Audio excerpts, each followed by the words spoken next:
But again, you talk about a much different situation here in terms of depth with these wide receivers. Is this it for Greg Ward as an Eagle? He gets open. He's been consistent. He keeps the chains moving. There's a lot of times they were like, all right, all he does is catch first downs.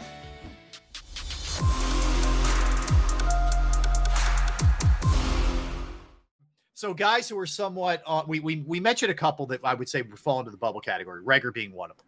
Let's run through the other receivers, and you guys tell me, can they realistically do anything in these 3 preseason games to make the team? Okay, let's start with Deon Cain, who's actually had a good camp and looks like he can play, man. But I'll start there. Barrett, is he with the numbers here, does he have a chance?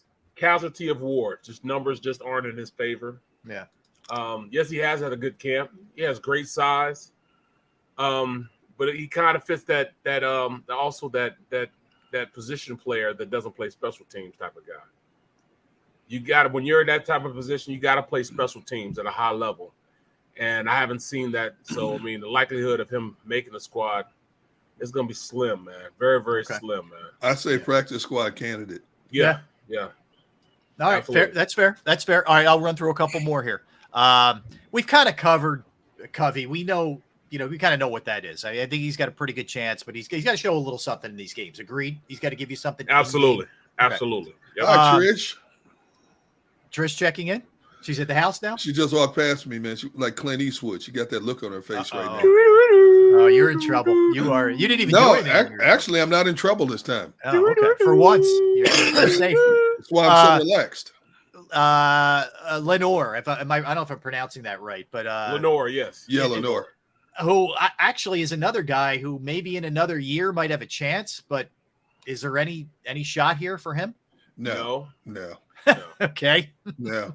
And it's not because it doesn't belong. I mean, he's had a good camp also. Yeah. He's made some plays. He's been noticed.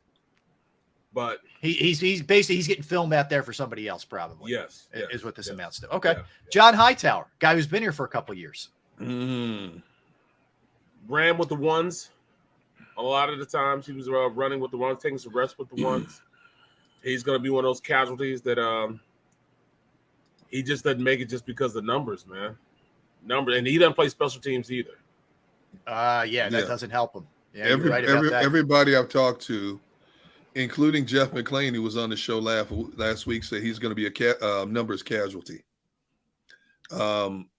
He just, he hasn't shown it. He was a forgotten man in a new coach's offense last year. So what does that tell you? The year before, he played over 340 snaps. Last year, what did he play? Like 40, 50 snaps. Yeah. And when he could have been activated for that playoff game against Tampa, they activated another wide receiver instead of him. So that tells you all you need to know right there what the coaching staff thinks about him. Yeah, fair enough. Greg Ward. Greg Ward, a very dependable guy for this team. He's not a flashy guy, but at least when the ball's in his vicinity, whether it's a punt return or a pass to him, the guy's coming down with it. But again, you talk about a much different situation here in terms of depth with these wide receivers. Is this it for Greg Ward as an Eagle? He gets open. He's been consistent. He keeps the chains moving. There's a lot of times they were like, all right, all he does is catch first downs. He went through last year where he only had 5 or 6 catches, and it was like 4 first downs and 2 touchdowns or something crazy like that, as far as numbers, that he had. And they upgraded that meeting room so much, the upgrade with Pascal being there, bringing in AJ Brown, it kind of pushing him out the room. He just can't compete with the talent that's in the room now. Okay. I'll just throw this name out there because there was some hype going into camp because of his Olympic skills, and obviously the guy's an incredible athlete, but it seems like Devin Allen's a total non-factor here. I mean, it was a great story. And that's all it is. It was the best of times. It was the worst of times. Yeah. But look, the beauty is I don't know how much money he can make off. He can always fall back on track. I mean, that's what he's going to do. Yeah. Yeah. He's still running at a dominant level. So, right. Anyway, it's a shame Reagor might make this team ahead of Greg Ward. Yes. Greg Ward is my sentimental favorite on this team because he's such a workaholic. He does all the little things well. Yep. He's a great technician in terms of running routes. He can take a shot. He's physical. As Barrett said, he gets open.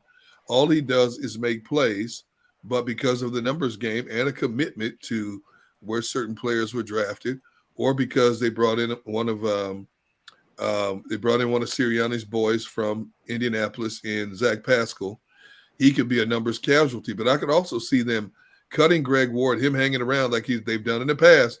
And all of a sudden they re-sign him once the season starts. Yeah, You'll see that happen as well. I mean, he's a pro's pro. Yep. And if not here, he will help somebody somewhere else. I guarantee you that. Greg Ward will find a job.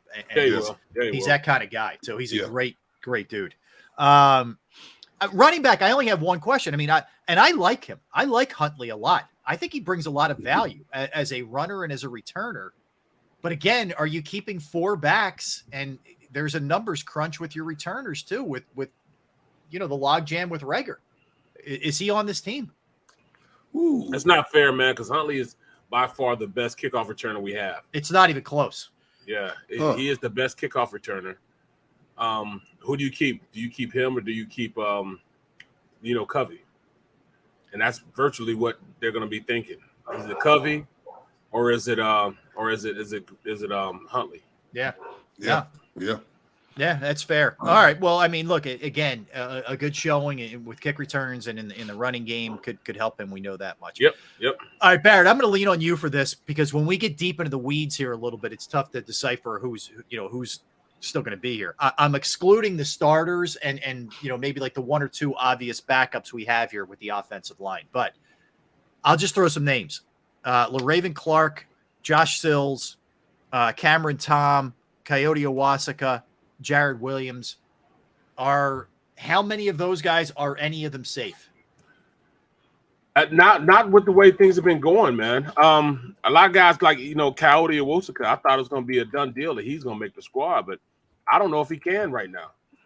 I'm pulling up the roster now. I'm looking at 9 offensive linemen ahead of him. Right, and that's the problem. Dillard is going to make the team. Dillard's going to make the team. You got your starting 5. Dillard 7. Suapeta 8. Driscoll. Did you Jurgen? Cam Jurgens. Yep. 9. Driscoll. Jack Driscoll. Driscoll, because he's a jack of all trades. You can move him around. So look at it. So you got Driscoll. Out of the 5 stars, you got Driscoll, Cam Jurgens, Suapeta, Andre Dillard. That's 4 guys right now. Yeah. And that's not even including Brett Toth. Right, Brett who's hurt right now, who they like. Yeah. Yes, yeah. You got Brett that's Toth. 11. Yep. I mean, there's no chance. These guys are all in trouble, I think. Right. All 3 guys you named, LaRaven Clark, Coyote Owasika.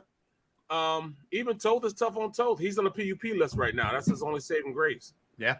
One of them at least is on the practice squad. One of them. And if I was going to say, if I was a betting man, you say Coyote. I think it'll be LaRaven Clark. Oh, okay. I mean, I think Coyote's the best out of the 3.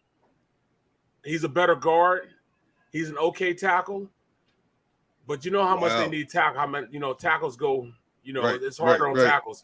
So I think LaRaven Clark will be the guy they'll keep because he plays tackle just as well as anybody. So I think he plays tackle better than Coyote.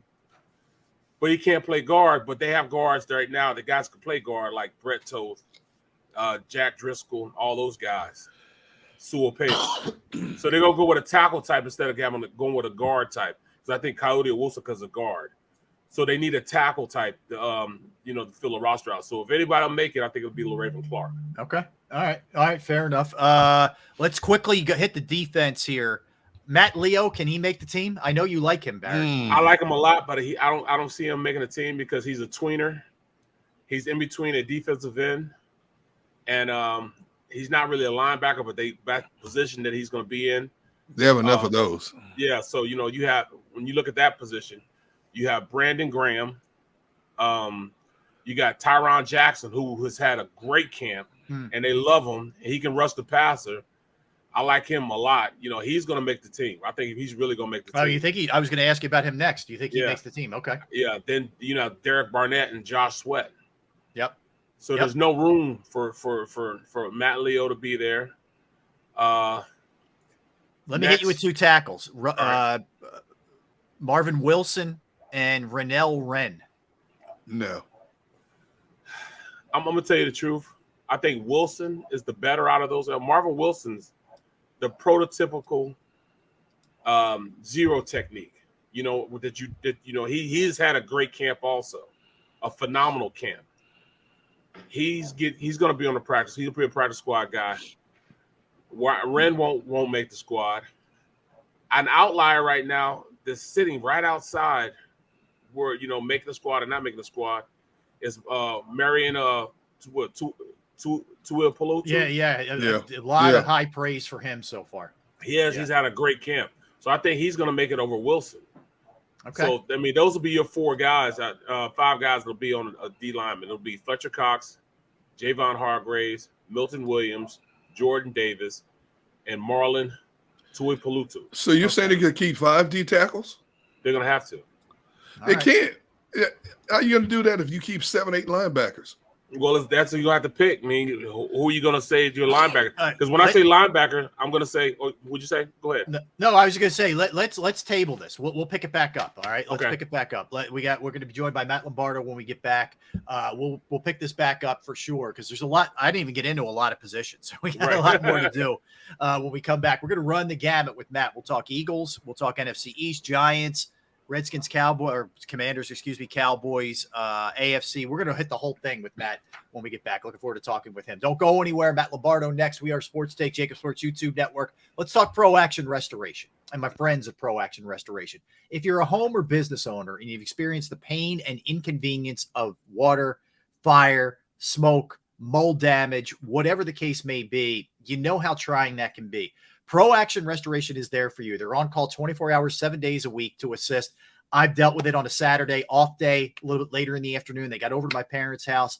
They helped out. They got it cleaned up. It was a mess, and the price was reasonable. The crew was great. I was thrilled. And they are licensed, bonded, fully insured. They've been serving the tri-state area for more than 2 decades. Pro Action will work in conjunction as well with your insurance company. It could be fire, could be smoke, could be water damage, whatever the case may be. It's that time of year now where you get some pretty nasty storms. You want to know who to count on, and that would be Pro Action Restoration. Give them a call, 610-623-3760, 610-623-3760, or online at proactionrestoration.com. That's proactionrestoration.com.